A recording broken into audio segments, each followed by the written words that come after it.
Solidify! Give up! Looks like I went too far.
It's nothing.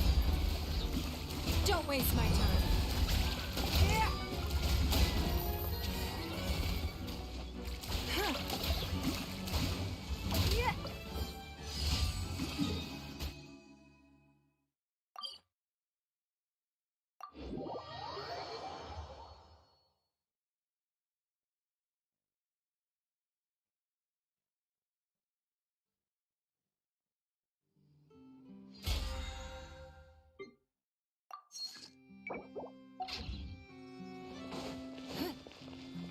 Add Astra. Thank you for. Add Astra.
Solidify!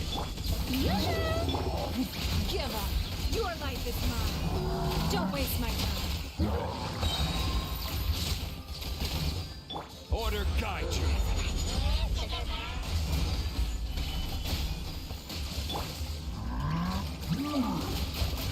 Give up.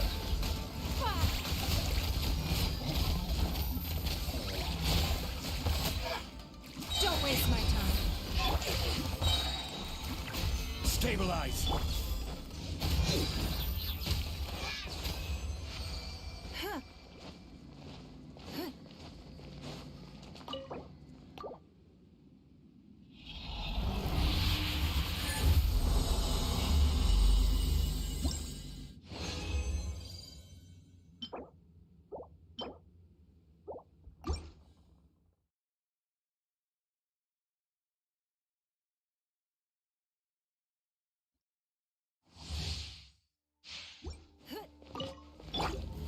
Gather. I will have order. It's nothing. Your life is mine.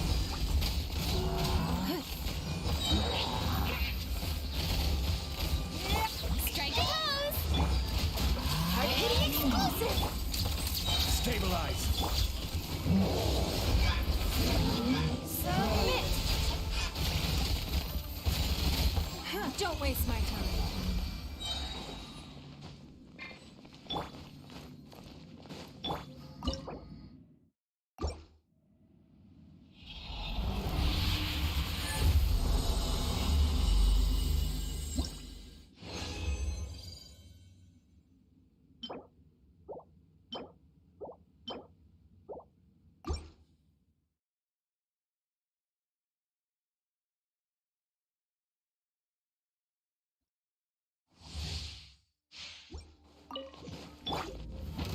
Solidified. This is order. Shower me with praise! It's nothing. Fire! Don't waste my time.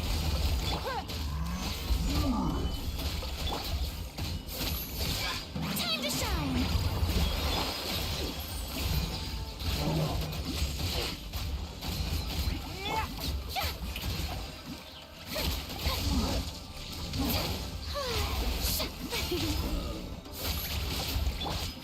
Give up.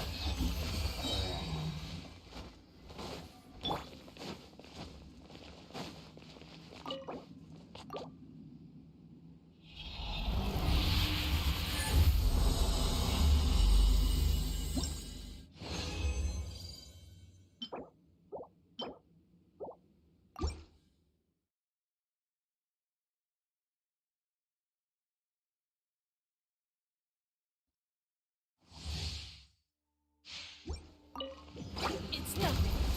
Submit.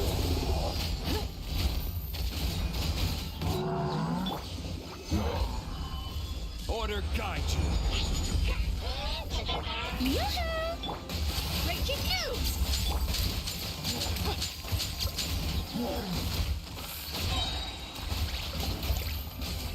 Your life is mine. Don't waste my time.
fun.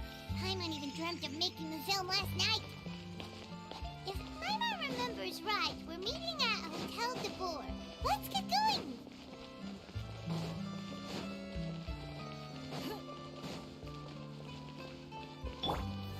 Gather!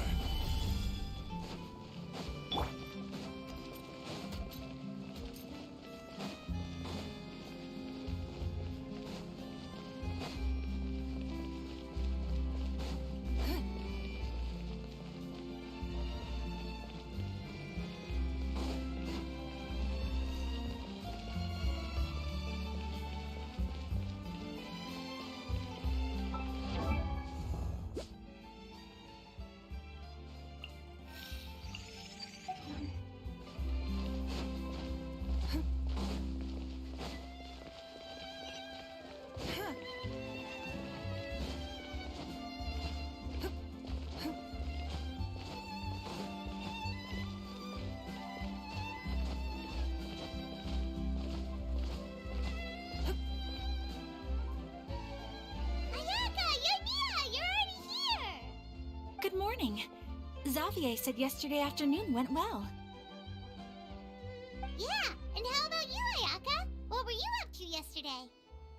After we split up, Ayato went to see Udex Nervillette at the Palais Marmonia. I was originally thinking of going with him, but he said he could manage it himself. He told me to go see the sights around Fontaine and to enjoy the local culture. So I rode the aquabus with Yoimiya and visited the opera house on Aranias Island. Yeah, you wouldn't believe what we saw there! 2 mechanical puppets that were dancing together! You've already seen them, right? Yeah, those two! Amazing, aren't they? We sat and watched for quite a while. It was mesmerizing, like we could keep watching them forever. Oh, it was the same for us the first time we saw them, too! Afterwards, we went swimming at the beach! Well, diving, to be exact. It was the first time I ever breathed underwater! I held Ayaka's hand and we counted down together. 3, 2, 1, and then splash! We were beneath the waves.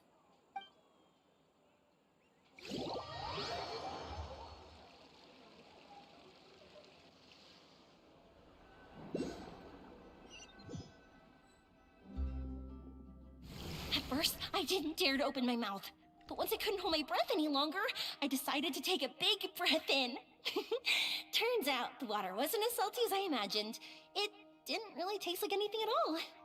Before I knew it, I was breathing like normal down there. It was an amazing feeling.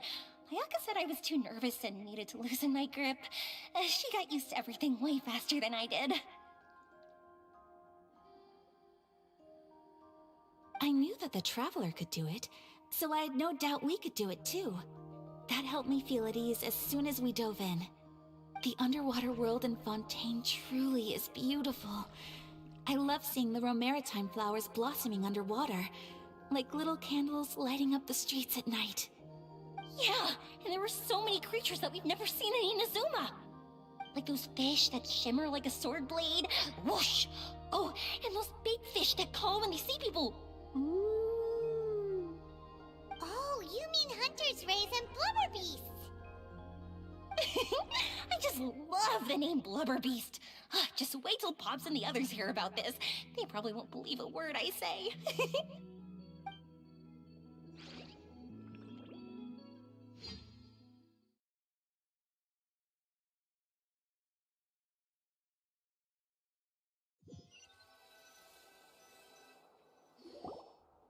Yoimiya was down there for quite a while. It was dark before we finally rode the aquabus back to the city. I figured she'd want to sleep in today. Yeah, even I was worried that I wouldn't be able to get up. I still felt like I was drifting in the waves when I went to sleep last night. But as soon as I woke up today, I remembered that we'd all be shooting a film together, and I was ready to go. Speaking of the film, where's everybody else? My brother and Xavier were speaking to the restaurant owner about using the place as a filming location. They should be here soon. As for the others, We're here. Please excuse my tardiness. I just finished the Special Patrol's 6-mile morning jog. Wait, 6 miles? I'm so tired. I heard you all chatting, so I decided to come down. I sure could use some of that endless energy everyone else has. Good morning, everyone. Morning. Can someone fetch me a cup of coffee? More milk, hold the sugar. Sure, I'd be happy to do that for you. No, you can't go anywhere. Please, have a seat over here so I can get started on your makeup. The last thing I want is coffee stains on my costumes. I can get the coffee. It's the perfect job for an assistant.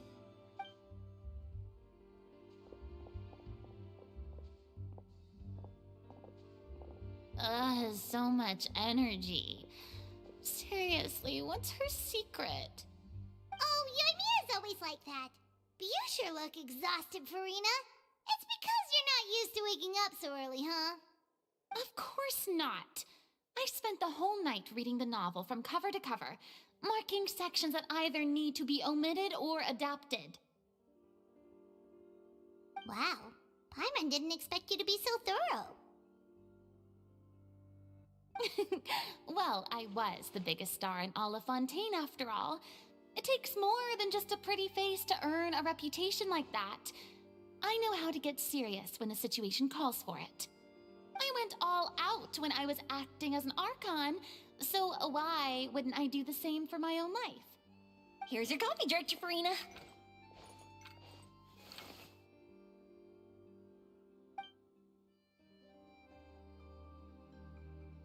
Oh, thank you.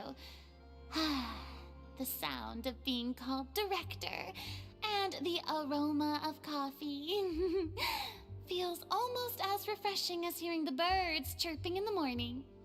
Ah, it seems everyone has managed to arrive on time.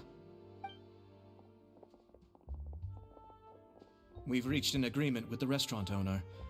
We are free to use the second floor to shoot our film. Really? That's great! He is really looking forward to our film and hopes that providing his restaurant as a filming location will attract more customers. Well then, Mr. Xavier, I'll leave the rest to you. Okay, thanks. First, I'd like to introduce our new members. This is our prop manager, Veronique. She'll be in charge of all the film's props and items. And this is Bonneau, our lighting technician. He'll be in charge of lighting and illumination to set up each scene's atmosphere. Wow, sure feels like we have some real professionals joining the crew now. First of all, please allow me to first express my sincerest gratitude to everyone in the crew. When my investor informed me yesterday that he wouldn't be able to provide the funds, I really thought that this was the nail in the coffin for this film. I had no idea that I'd find so many people willing to help me on such short notice. Thank you. Thank you all from the bottom of my heart. No need to be so cordial, Mr. Xavier. We're all honored to be a part of this. Your works made a profound impression on me when I saw them back in Inazuma. I am sure that someday, this film will be remembered as a prime example of cultural exchange between Fontaine and Inazuma. Yes, the story is the reason I agreed to join. I can't bear to even imagine what this film would look like without the very best director. Anyway, I would like to make a promise to everyone that as the producer of this film, I'll do whatever I can to ensure that everything goes as smoothly as possible. This is not just my film. It also embodies the thoughts and feelings of every person here, as well as the endless effort we are about to pour into it.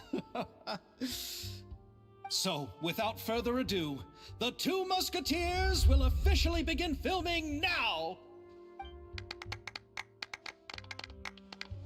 You may take it from here, Director Farina. All right, listen up, everyone.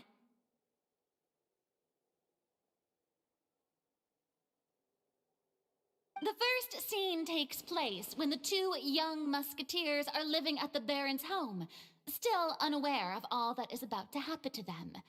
We'll need props and lighting to set the scene. Our lead actors can go get their makeup done, and extras, please take this time to go over your positions. Whoa. Seems Farina's really kicking things into gear as the director. Is everyone clear? I don't want anyone traipsing around the set like umbrella finches. All right, cameras will start rolling as soon as the set is ready. Let's make a film that'll make some serious waves in Fontaine. Not the kind of waves that drown people. I mean, the good kind of waves. Seems like she's still a bit traumatized by that. Anyway, let's go see if there's anything we can do to help.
Even if an antique is priceless, the happiness it brings lasts for only the moment that you obtain it.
Ayaka has mentioned you to me before.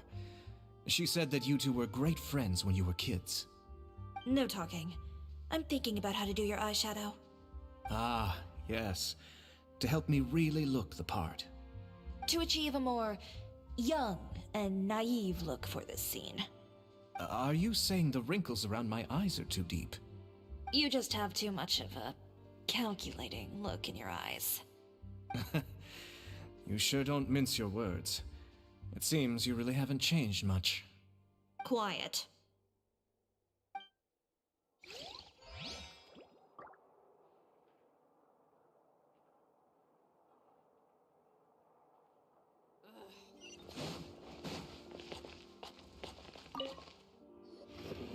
How here. A little more to the left. You got it. Hey, Yoimiya, do you need a hand? No, I'm fine. You know, doing the lighting is kind of like designing a fireworks show. It's interesting to imagine what kind of atmosphere the lights will create. I heard that the Traveler will be operating the camera and Paimon will be the clapper loader, right? Those roles are just perfect for the two of you. Really? Is that because it'll be easy for Paimon to hold the clapperboard while flying? Well, sure, there's that, but that's not exactly what I meant. I just think that after all your journeys together, you two must have developed a super close bond and just naturally know how to work with each other. If I'm not mistaken, the director will want the cameras rolling as soon as the clapperboard goes clack. Oh, I see! It's amazing to see the magic behind filmmaking. Yoimiya, we need lights over there too. Oh, on it! I've got to get back to work. Chat with you later. Oh, it's exciting to see so many people working together to bring the film to life. Seems like Yoimiya's really getting into it. But she was right. We do have a super close bond, don't we? Paimon's really happy to hear that.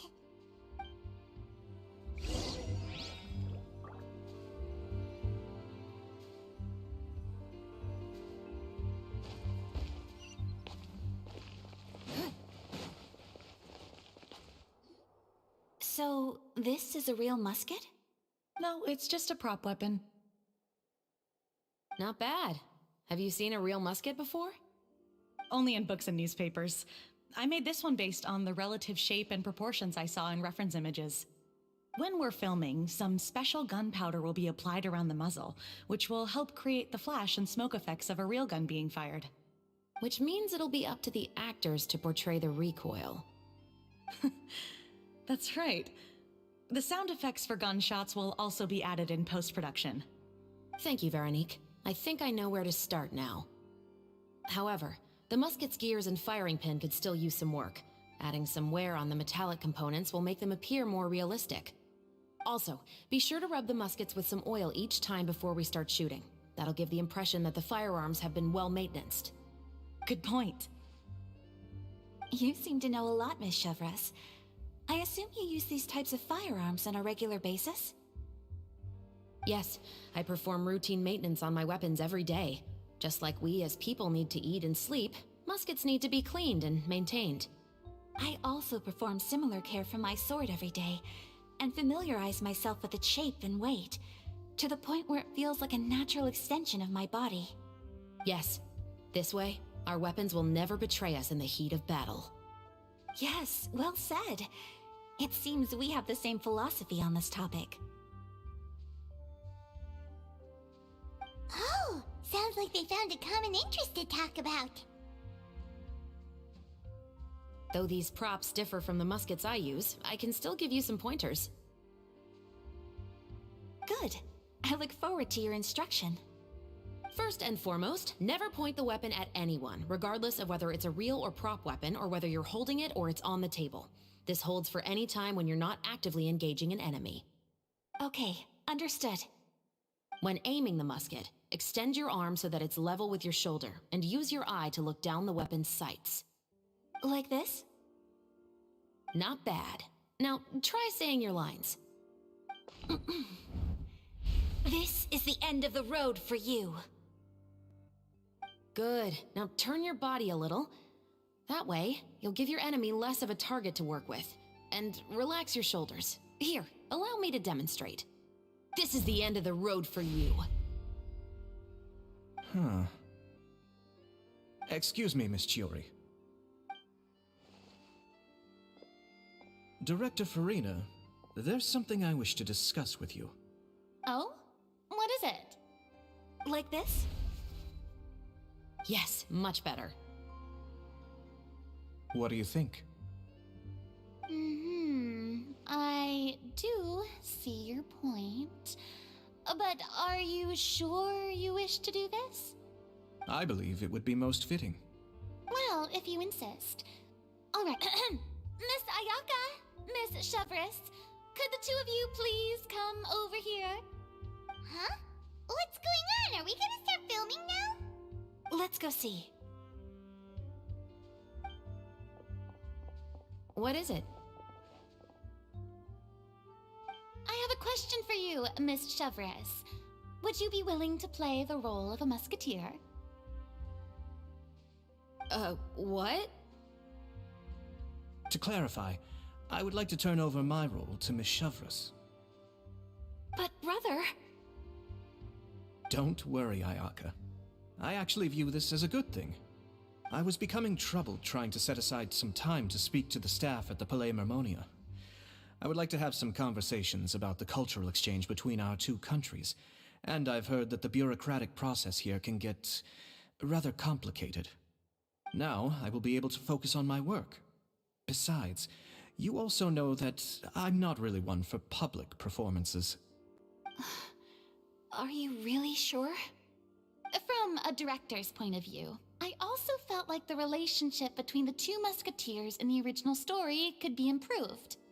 The older brother in the story plays the lead role with his overbearing character, but this causes his character to overshadow that of his sister, and the theme of the two supporting and relying on each other isn't conveyed very well. But if we were to change the siblings to two sisters of a similar age, then that aspect of the story might come through more clearly. Also, I've seen you instructing Ayaka.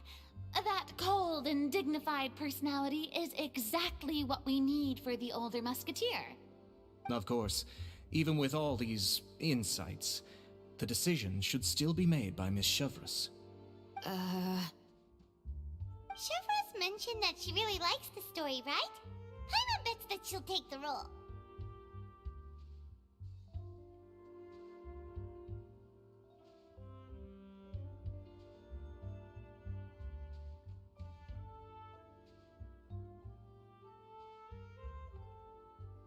All right, I'll take the role.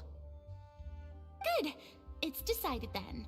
I'll get started on making edits to the script. We'll also need to make some immediate adjustments to the lighting, props, and costumes. Oh, I have a feeling that our adaptation will be even better than the original story. You're doing a great favor for me, Miss Chevres. You have my gratitude. Don't mention it. I like this character, so if anything, I should be the one thanking you. Well, since my brother is the one who brought up the idea, I suppose there's no need to worry. Let's go, Miss Chevres. I look forward to working with you. Please, just call me Chevres.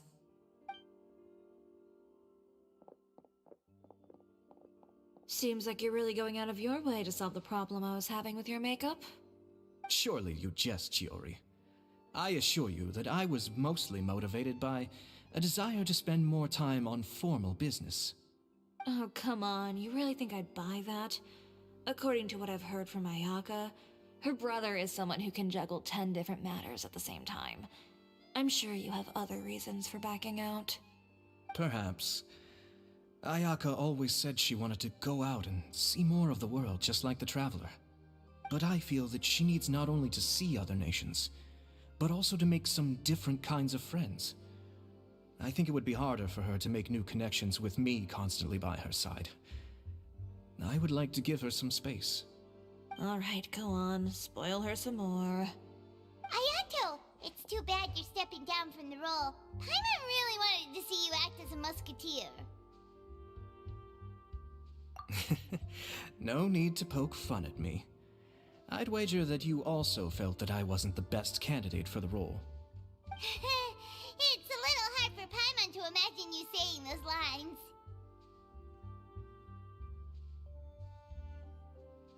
Yes, I've made an appointment to meet some people from the Palais Mermonia. Now, I will have some more time to prepare. Traveler, get the camera ready. Paimon, get the clapperboard. Actors, to your positions. We're about to start shooting the first scene. Go on now. And please take good care of Ayaka. Yep, don't worry. Thank you. I look forward to seeing the film when it's finished. right. Now that we're all here, let me help set the scene for everyone. The first scene takes place when our two main characters are still living at the Baron's estate. They've been ostracized and verbally abused by others in the household, but they still have no idea why. We want to capture how naive and innocent they are, despite their pain. Chevres will be playing the role of the older sister, Tulip, and Ayaka will be the younger sister, Iris. Be sure to get close-ups of the main characters at the right moment. Silence on the set! Lights! Camera! Action! Let's go! Tulip, Mother's been out for quite a while now. Perhaps she went to pick some flowers on the way home. You know how she loves flowers. Iris, Tulip! I'm home!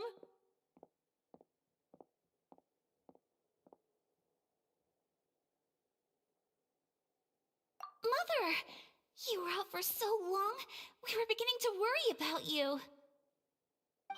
I'm sorry, but I'm back now, safe and sound. Here, I brought your favorite treat, apple turnovers. Mother, what are those bruises on your hand? Huh? What bruises? Oh, I must have bumped into something while I was working yesterday. But I didn't notice them this morning. Then perhaps they're from when I accidentally tripped when I was out just now. By the way, did you have fun playing at home? What's the matter, Iris? Well, we've realized that no one really wants to play with us. They even took Iris's doll and spat at us. And they even called us names. They said we were... Shh! It's all right, don't worry. Girls, listen to me.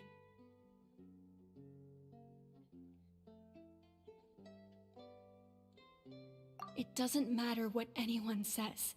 Don't listen to them. No one can define you with such words. You both have wonderful lives ahead of you. Just like your names. You will both blossom like beautiful flowers.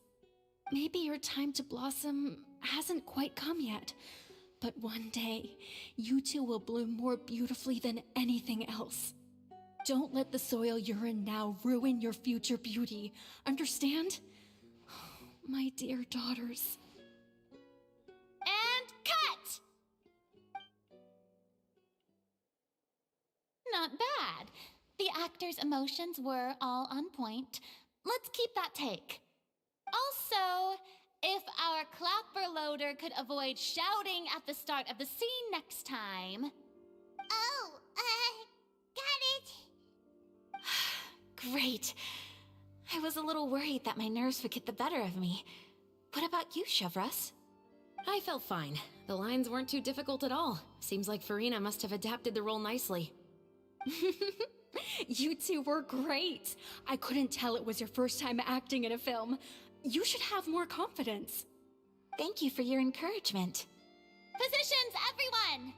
We'll move on to the next scene after we try a few more camera angles.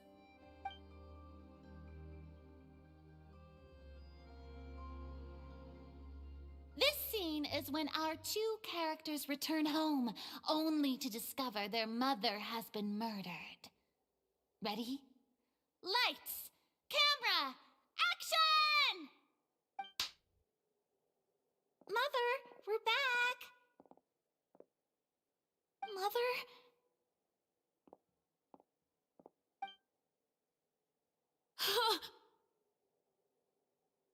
What's wrong, Tulip?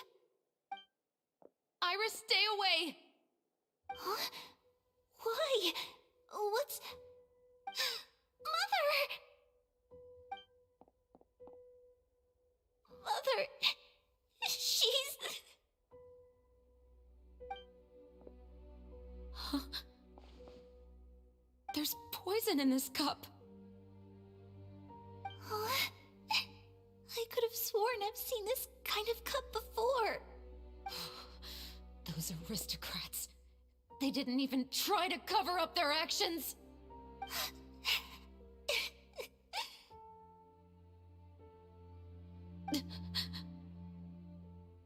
Iris, we need to leave this place.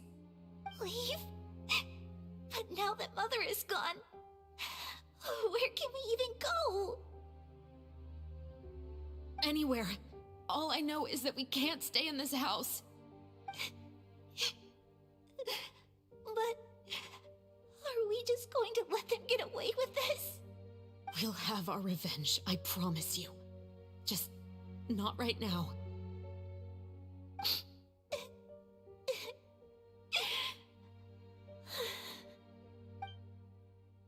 Come on, let's go.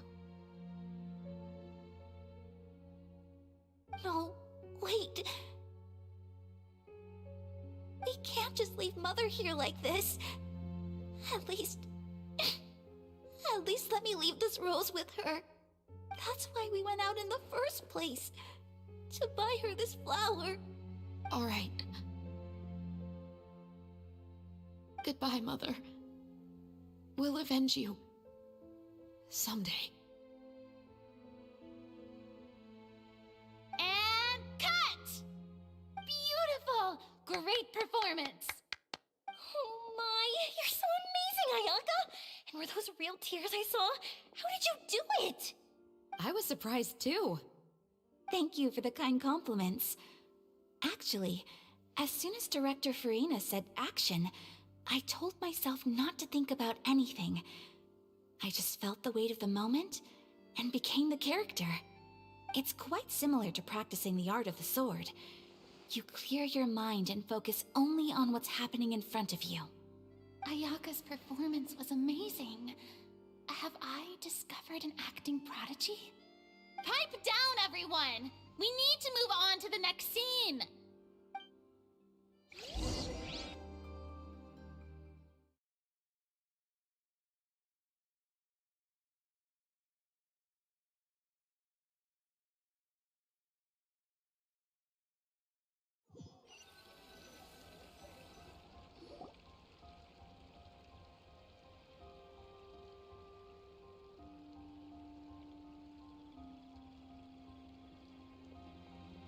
Huh?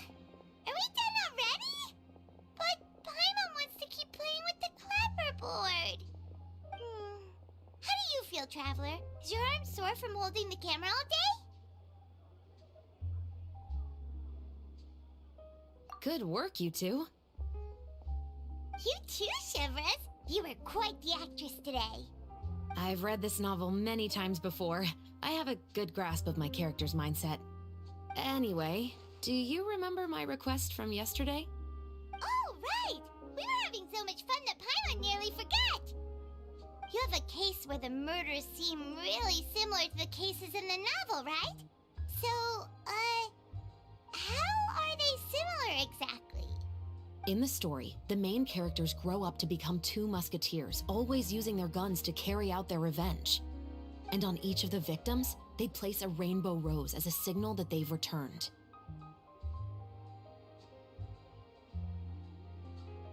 Yes, that's correct. We found rainbow roses just like in the novel. Seems like you're connecting the dots now. Oh, that does sound pretty concerning. Especially after seeing the script today. Oh, now Paimon can't stop wondering what kind of ulterior motive the murderer might have. What do you think, Traveler? You're smart. Paimon wants to hear your thoughts.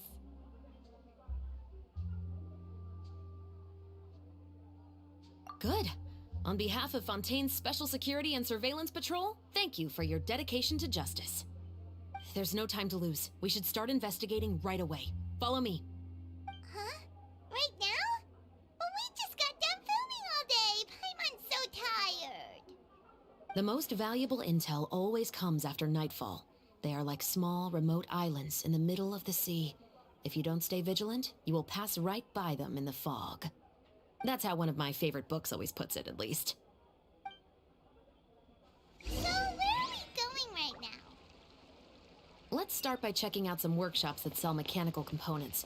If the culprit is making their own weapons, it's very likely that they'll visit those sort of places.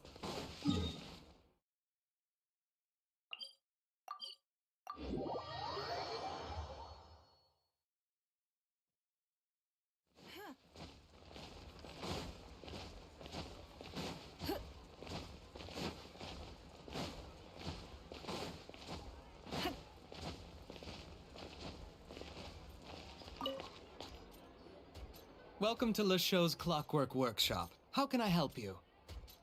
Hello. I'd like to know if anyone has purchased some special components lately. Special components? Sorry, could you be more specific? I mean the kind of components that aren't typically used for clockwork toys, but for firearms. Huh? For firearms? No, we don't sell those sort of things here. Don't misunderstand. I'm not here to cause any trouble. We are merely investigating a case, and we're hoping that you could cooperate. Well, to be completely honest, I'm not even sure what kind of components that would entail. Has anyone ever purchased components here as an individual rather than on behalf of an organization? We have a lot of customers who buy toys, but those who buy components are all regular customers who buy in bulk on behalf of their organization. Is that so? I understand. Thank you for your cooperation. You're welcome. It's the least I can do.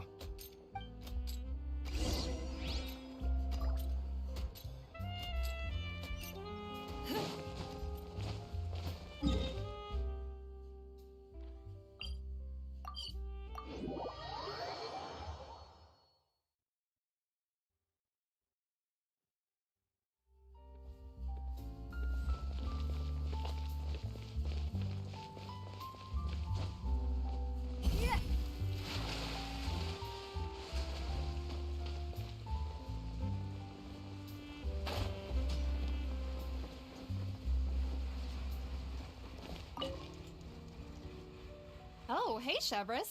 Run out of oil for your musket again? Hello, Estelle. I want to know if anyone has come to your shop recently to order some firearm components.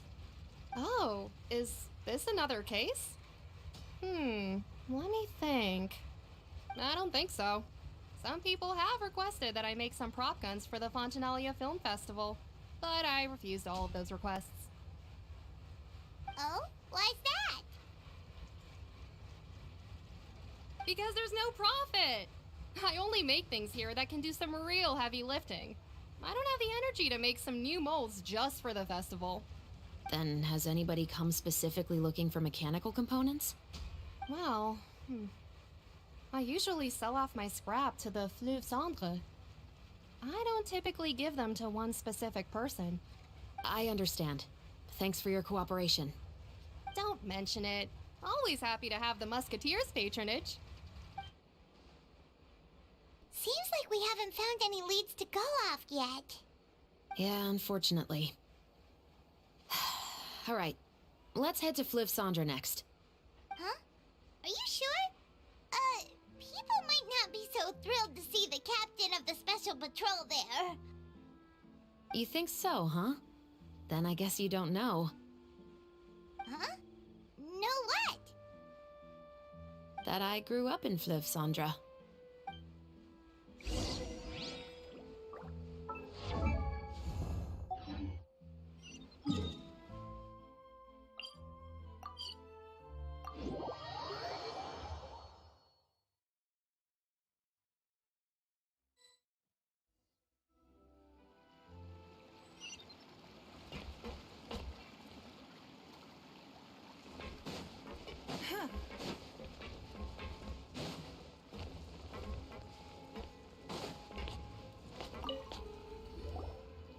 Hello, I'd like to ask some questions. I don't know anything. Don't worry, I'm not here to arrest anybody. You say that now. It's the truth. Here, take this as my guarantee. Wait, did Paimon just see what she thinks she saw? Is the captain of the special patrol bribing a citizen? Seems you're different from the other guards. What do you want to know? Have you heard anything related to muskets in Fleuve Cendre lately? Anything at all? Muskets, huh? All I know is that about 2 weeks ago, we started hearing some loud noises at night. So loud that it's been waking me up.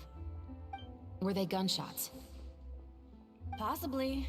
It's hard to tell around here. Someone's house collapsing, a pipe exploding somewhere, it's all the same. But the noises I'm talking about definitely happened after I fell asleep. Do you know where the noises were coming from? I don't remember clearly. Is it that you don't remember, or that you need to think about it some more? You tell me. Then please, think about it some more. She's giving her even more Mora! The noises came from the end of the Southern Waterway.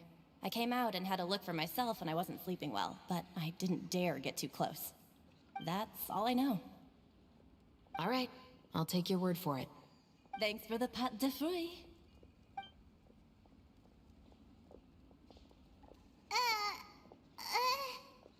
No need to be surprised. I grew up here, remember? I know how to get people around here to talk. My apologies, I'm all out of sweets. Though I do have some other tempting snacks in my custody. Fries, fried chicken, and even onion rings. But taking care of junk food is my responsibility. You're better off sticking to your normal, nutritious diet. Now then, let's keep going.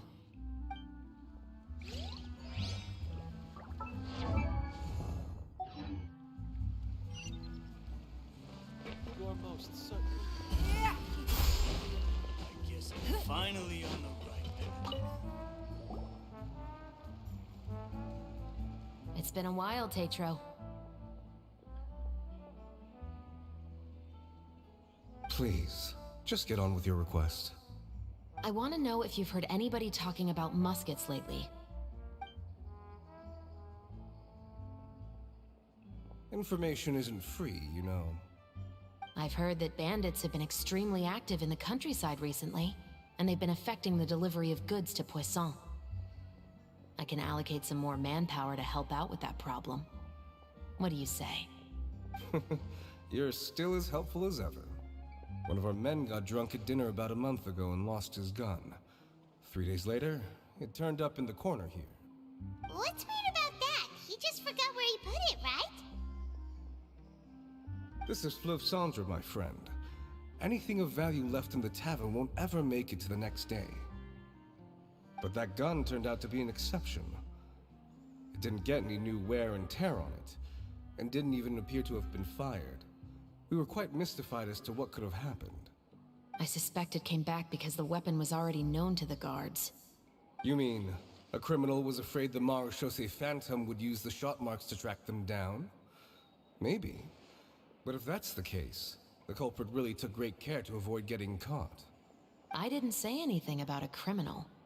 In Fleuve Cendre, knowing who was killed is as easy as knowing what clothes you're wearing today.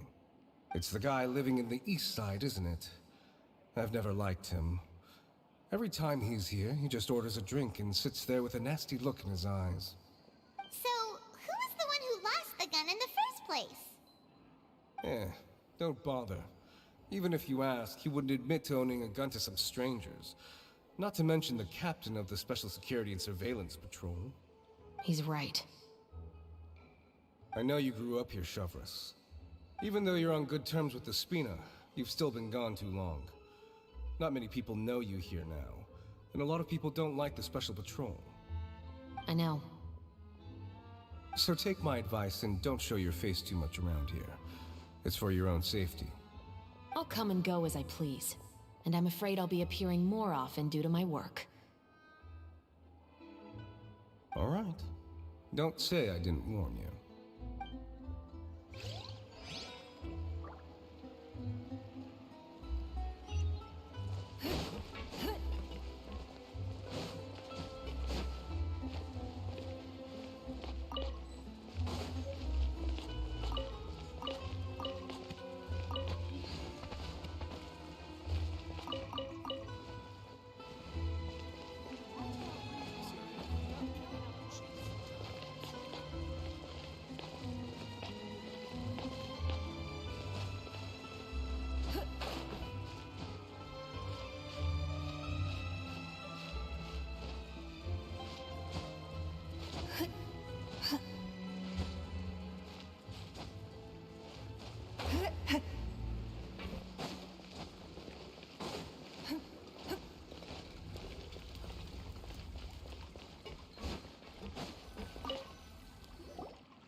as well as some liquor bottles? Yes, but have a closer look, Paimon. Hmm? Even though somebody has purposefully tried to clean them up, these are obviously marks from musket bullets. In other words, someone was here trying to improve their shot. They were using the barrels and bottles for target practice. Could it have been the killer? Your guess is as good as mine. Although many people at Fleuve Cendra own guns, few hide the fact from others. And even fewer would go to such lengths to hide markings from practice shots. Anyway, let's go. There might be more to this.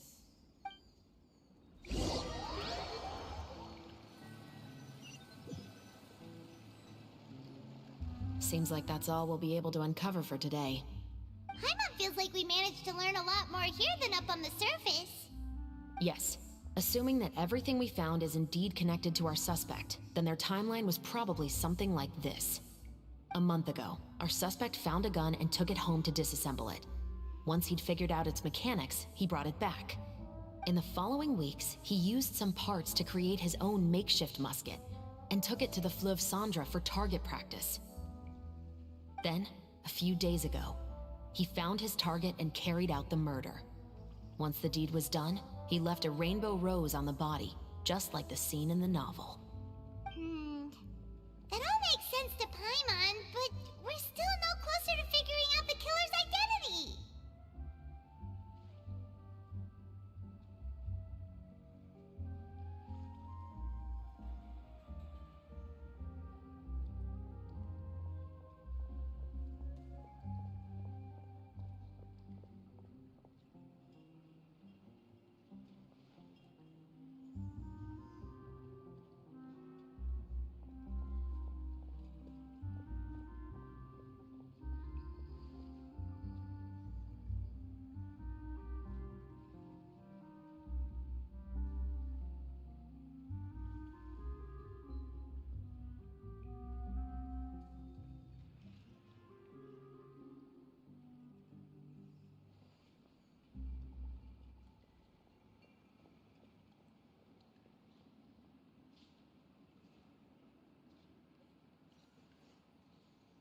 The deceased was a resident of Fleuve Cendra.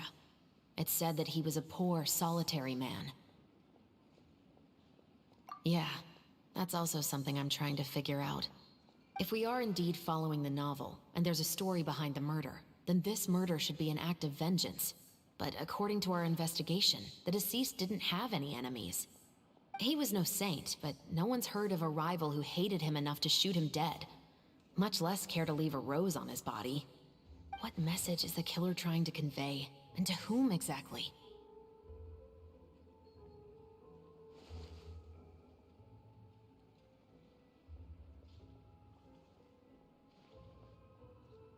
We've thoroughly investigated that possibility.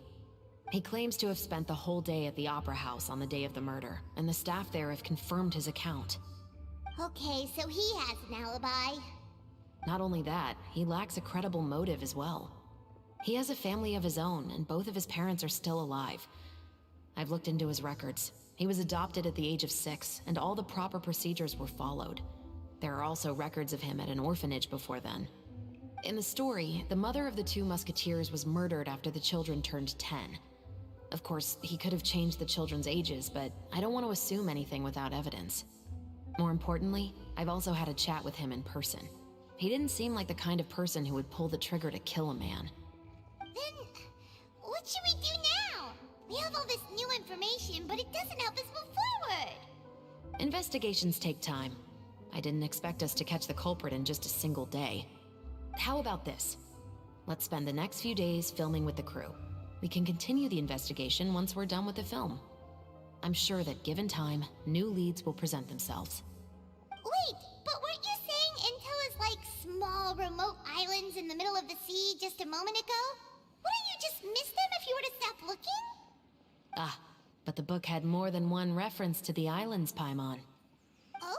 What else did it say then? As long as you spend enough time sailing through the fog, you'll eventually come across an island.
everyone.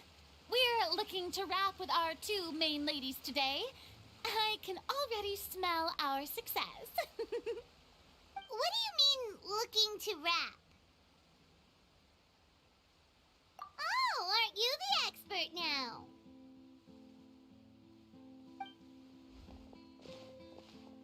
This upcoming scene is the two musketeers' final confrontation with the Baron.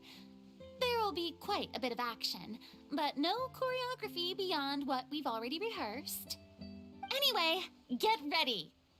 Lights, camera, action! The view is beautiful tonight. It reminds me of that fateful night 10 years ago. And now that I've said it, I can even make out the faint fragrance of herbal tea in the air. Enough, villain! It's time that you pay for the death of our mother! My dear Iris, have you forgotten your manners? How can you speak like this to your own father?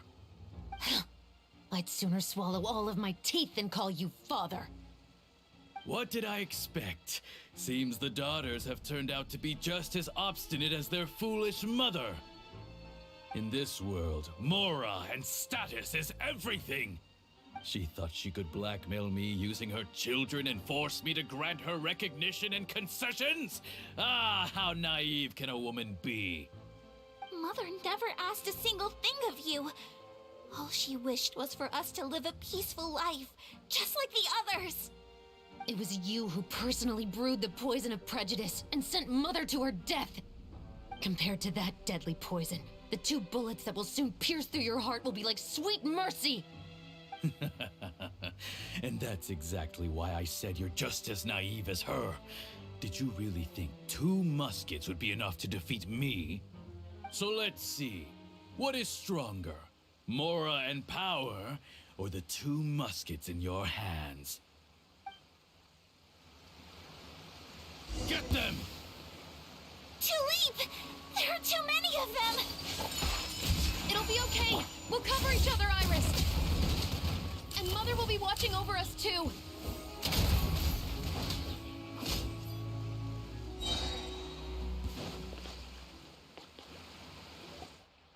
You've lost. To think I'd lose to my own 2 kids.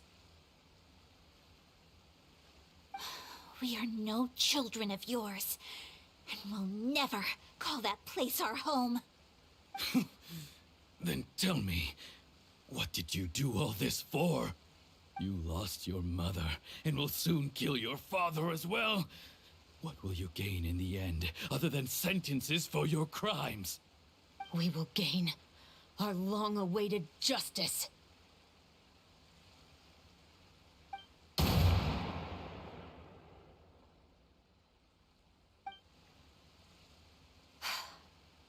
It's over. Finally, it's over.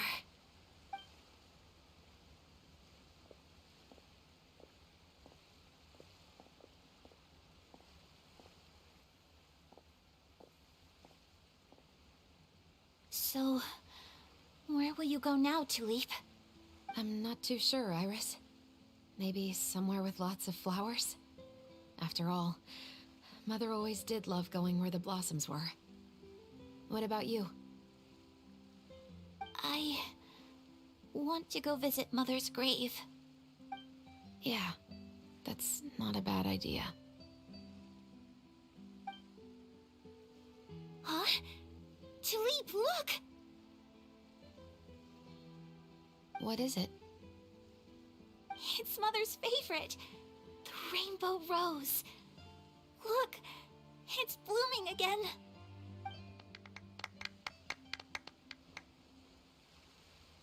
Excellent! That was beyond mesmerizing. Even I didn't expect the scene to go so well. And we got it in a single take. All right, everyone. We've got a wrap for Tulip and Iris. Congratulations, Ayaka and Chevres! Thank you. I didn't expect our parts to wrap so quickly.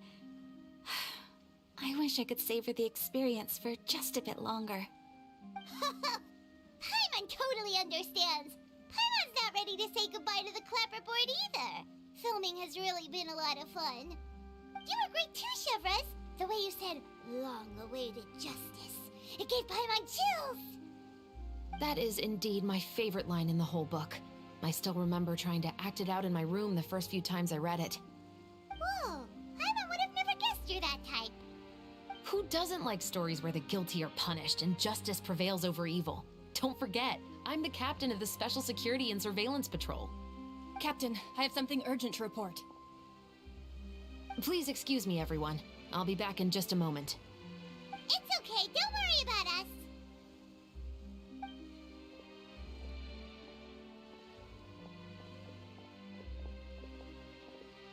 Oh? Was she whisked away by work already? I was just about to tell her how great she did. It seemed like some urgent official business.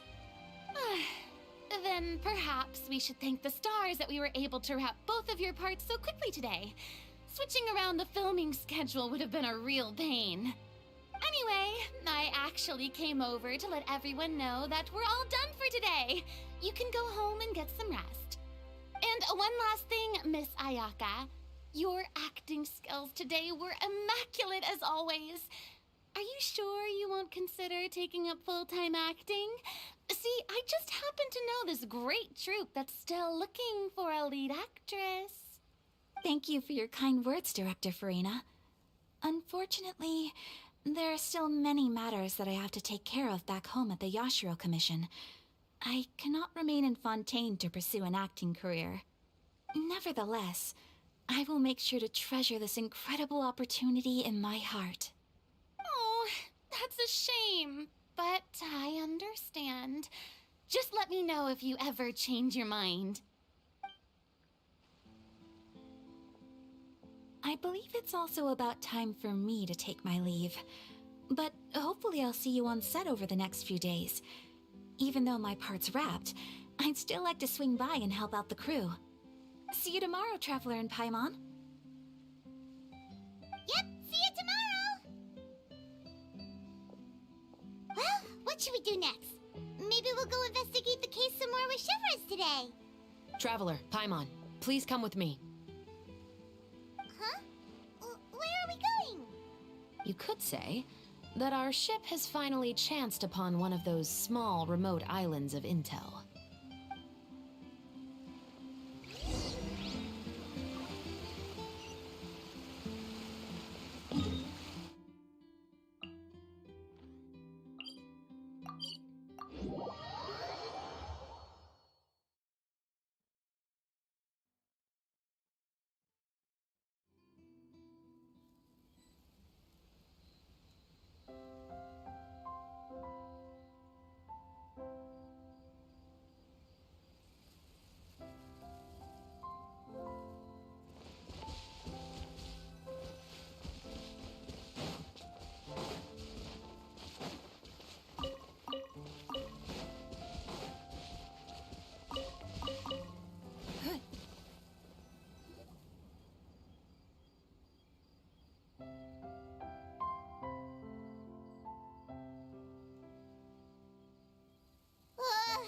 Paimon's exhausted. Paimon definitely didn't expect having to float this far after a full day of filming. So, Chevres, why did you take us here? Affirmative. It wasn't anything conclusive, but it should show us a clear way forward. Have you ever heard of someone by the name of Emily? Oh, you mean that famous perfumer? She's a good friend of mine. She's lent me her aid several times in the past to resolve some difficult cases. After I discovered the rainbow rose at the scene of the murder, I sent it to her. After all, she's probably the foremost expert on flowers and scents in all of Fontaine. And then? There was nothing remarkable about the flower or the trace amounts of soil left on it. But according to Emily, the rainbow rose left by the killer was derived from a very rare cultivar. Huh. Paimon didn't know that there were different varieties of rainbow rose. Paimon just thought they grew everywhere in the wild. Flowers that are deliberately cultivated will always show some different features from those that bloom in the wild. We already knew that the rose left at the scene belonged to a special cultivar, but with Emily's expertise, we were able to pinpoint the place where it was first picked from. Oh, Paimon gets it now! So whoever first planted that rainbow rose was probably the killer! Precisely. And after we checked what we learned against some sales records from the past, we discovered that there's only one person in all of Fontaine who could grow and sell this specific cultivar. Really? And who is it? It's the novelist. But didn't you say he had an alibi? To be clear, I haven't changed my mind about him. I still don't think he was the one who pulled the trigger. However, that doesn't mean the true culprit never visited him at his home or never purchased a rainbow rose from his garden. Whatever the case, we will have to confirm a number of things with him. So you mean the next place we need to go is... Yes, we're going to pay him a visit at his home.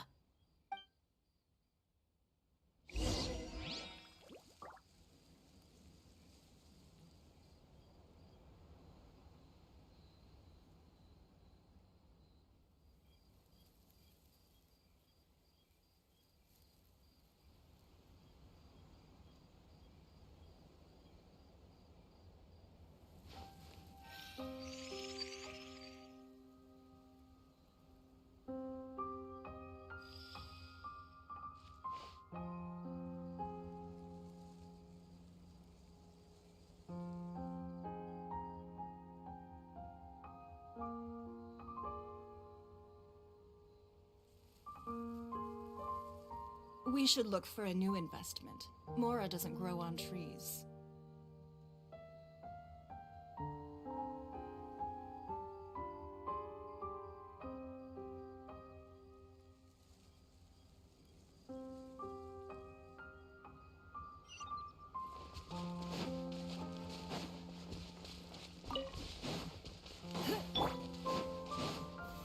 Solidify!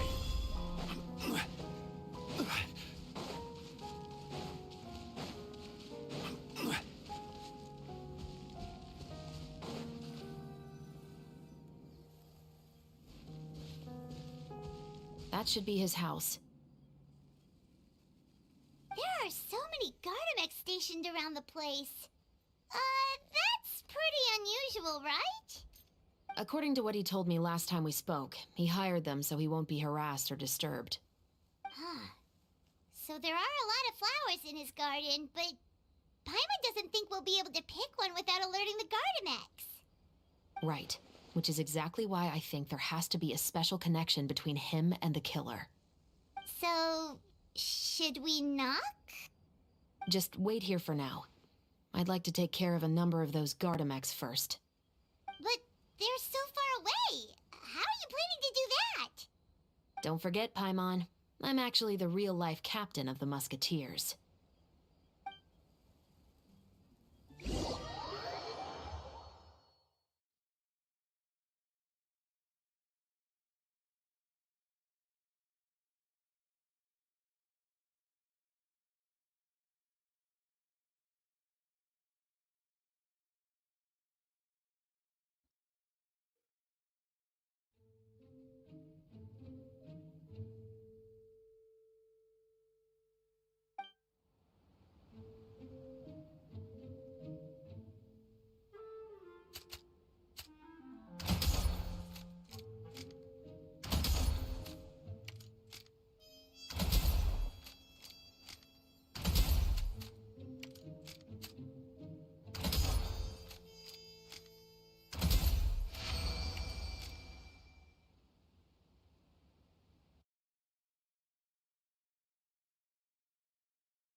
All clear.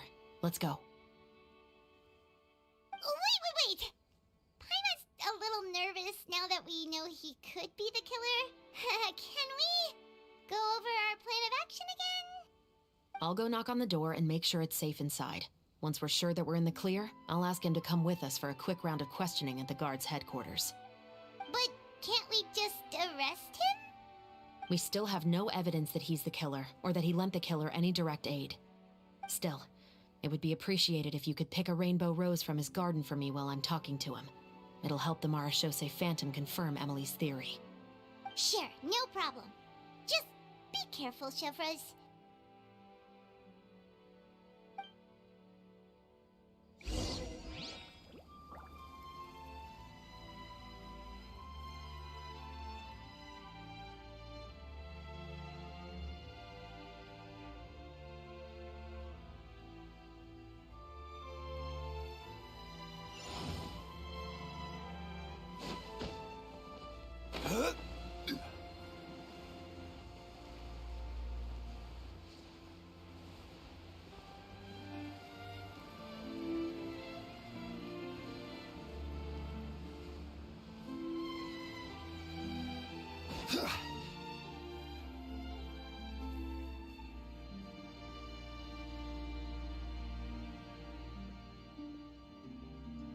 Excuse me, Mr. Baptiste, are you home? Who could it be at this hour? Oh, it's you, Officer Chevros. Would you mind accompanying me to the guard's headquarters, Mr. Baptiste? We would like to ask you some questions about a case. Oh, is it still regarding the murder case from before? I cannot confirm or deny that at this time. So it is then. Listen, I need you to come with me, Mr. Baptiste. Miss Chevros, I'll save you the trouble. Oh, and you two over there? There's no need for you to pick my flowers either. It's not time for them to bloom yet. Oh! Okay.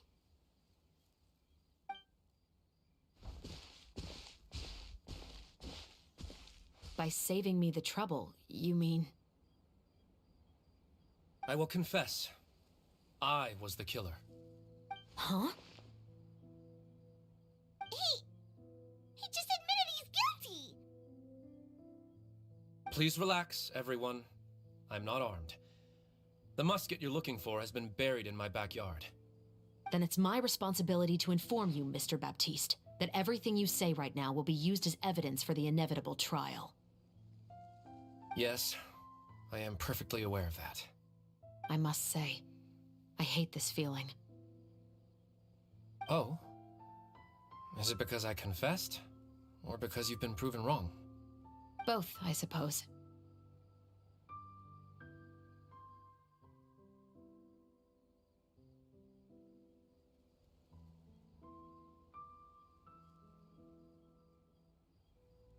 For the same reason as the one I wrote out in my novel, of course. I did it to exact revenge. I know you haven't figured out the link between the two of us. Had you done so, I'd have been taken away to the headquarters a long time ago. But that won't stop me from always remembering his grotesque face. After all, he was the one who killed my mother. Your mother is still healthy and well. You know, I was adopted as a child. I was referring to my birth mother. That was never recorded in the orphanage's records. Please forgive a 6-year-old child for concocting some lies to protect himself after watching his mother die right in front of him. So, your novel, it was like a record of your life? No, of course not. It was a work of fiction with many embellished parts. But I am indeed the illegitimate son of a wealthy and influential man who abused his power to murder my mother. That part was 100% real. But the man you killed didn't have a Mora to his name. He was a hired assassin, an irredeemable beast who sank his fangs into a defenseless woman just for a few bags of Mora. But if that's really the truth, you wouldn't be telling us any of this now. You still haven't managed to take revenge against your father, the true mastermind behind it all. I never thought I'd hear that kind of thing from the captain of the Special Security and Surveillance Patrol. I'm simply skeptical about your motives. It's simple, really. I've grown tired of everything and don't want to shoulder this burden anymore. You may have considered me too soft to pull the trigger. Well, as it turns out, you are exactly right. I've become overwhelmed by the aftermath of the murder. So you're going to call a stop to your revenge, just like that? The true mastermind is too rich and too powerful for me. I've accepted that I will never be able to avenge my mother alone. And so what? The characters in your book never gave up. Now, Officer Shavras, I'm the one who has killed a man, aren't I? Are you trying to convince me to commit another crime? What's your father's name? How do you plan to prove the veracity of all of your claims? Well, I'd like to speak with you privately. Sure. Why don't we speak privately at the guard's headquarters? No, it has to be here. I must ensure that we won't be overheard. Fine. Let's talk here. When I said won't be overheard, I meant by anyone. I would like to speak with you and you alone.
Thanks.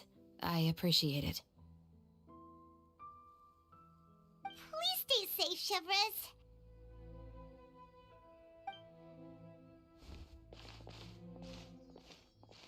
All right.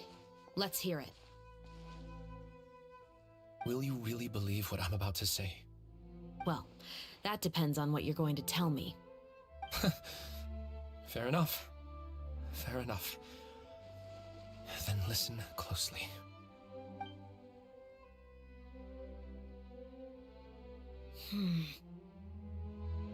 So that's how it's all connected. So, it seems you believe me after all. Do you want me to go public with this? No, of course not. At least, not right now.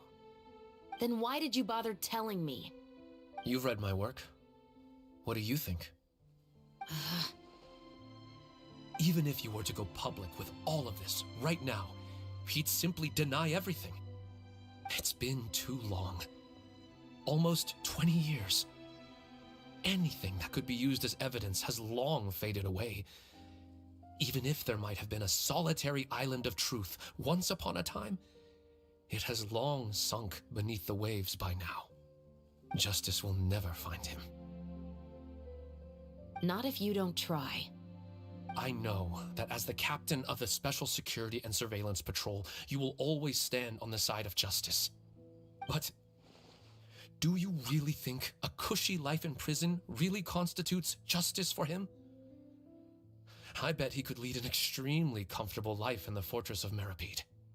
What are you trying to say? I've been observing you from a distance. Your portrayal of the musketeer was exquisite. Pull the trigger of justice against him. Let the villain get what he deserves.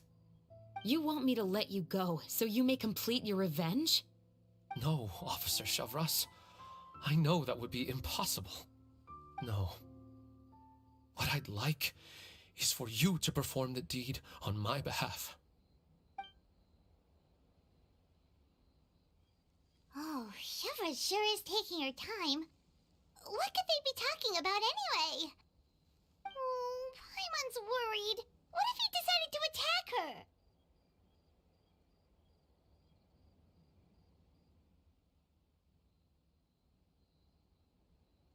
Oh, you do have a point. Still, do you have any idea who the rich person might be? And why the novelist doesn't want us to hear what he's saying to Chevreuse? Sorry to keep you waiting, you two. Hey, how did your talk go? I've already sent someone to escort Baptiste back to the headquarters for questioning. He wasn't lying about the musket. It was indeed buried in his backyard. But what about the name? Did he tell you the name of the rich guy? Yes, he did. But for now, I have to return to the Special Patrol. There are still a few loose ends I need to tie up.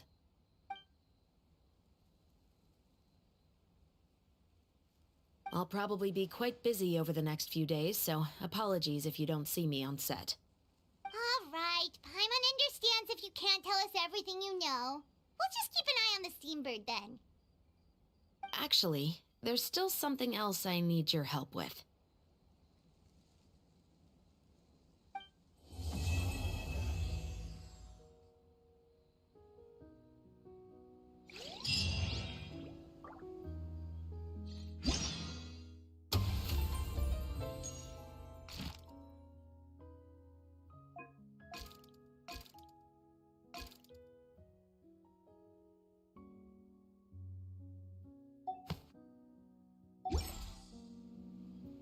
Osmanthus wine tastes the same as I remember.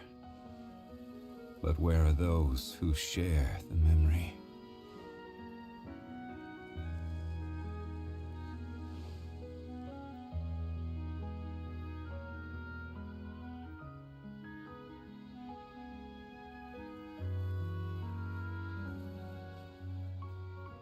Where do you want to go next?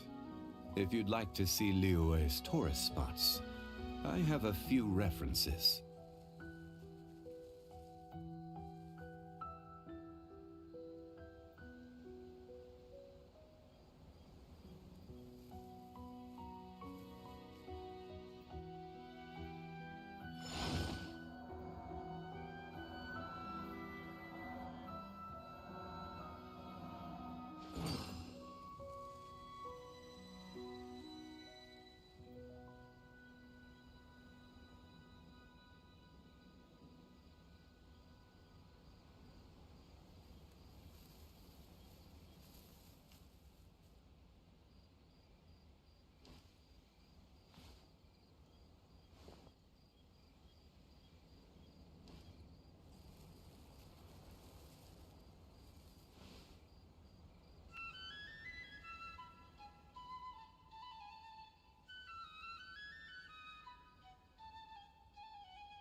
Boats are made for transferring commodities back and forth, and those that come across Liyue tend to stay a while, so it is where many things come to settle.